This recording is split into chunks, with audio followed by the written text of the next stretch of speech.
സംസ്ഥാനത്തെ ചെറിയ പെരുന്നാൾ എന്നാണ് ഇന്നറിയാം. റമദാൻ 29 പൂർത്തീകരിച്ച് മാസപ്പിറവിക്കായി കാത്തിരിക്കുകയാണ് വിശ്വാസി സമൂഹം. കൂടുതൽ വിവരങ്ങളുമായി അജി കുഞ്ഞുമോൻ കോഴിക്കോട് നിന്ന് ചേരുന്നു. പറയാ അജി കുഞ്ഞുമോൻ.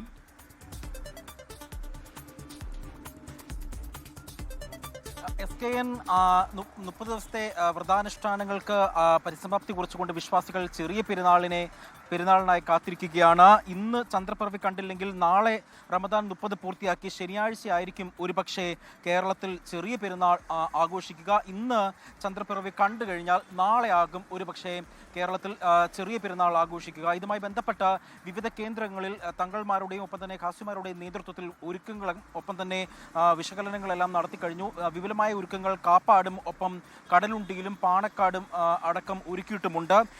മാസപ്പിറവി ദർശിച്ചാൽ നോമ്പനുഷ്ഠിക്കാനും പെരുന്നാൾ ആഘോഷിക്കാനുള്ള പ്രവാചകൻ മുഹമ്മദ് നബിയുടെ വചനമായ ഹദീസ് അനുസരിച്ചാണ് ഖാസിമാർ തീരുമാനങ്ങൾ പ്രധാനമായും എടുക്കുന്നത്. ഏതായാലും സംസ്ഥാനത്ത് വിപുലമായ ഒരുക്കങ്ങൾ വിവിധ കേന്ദ്രങ്ങളിൽ മാസപ്പിറവി ദർശിക്കാനായി ഒരുക്കിയിട്ടുണ്ട്. SKN ലോകത്തെവിടെയായാലും ഏത് സമയത്തും 24 വാർത്തകളും ഓഗ്മെന്റഡ് റിയാലിറ്റി പാക്കേജുകളും എക്സ്പ്ലെയിനറുകളും വിശദമായി കാണാൻ ഞങ്ങളുടെ യൂട്യൂബ് ചാനൽ നിങ്ങൾക്ക് സബ്സ്ക്രൈബ് ചെയ്യാം.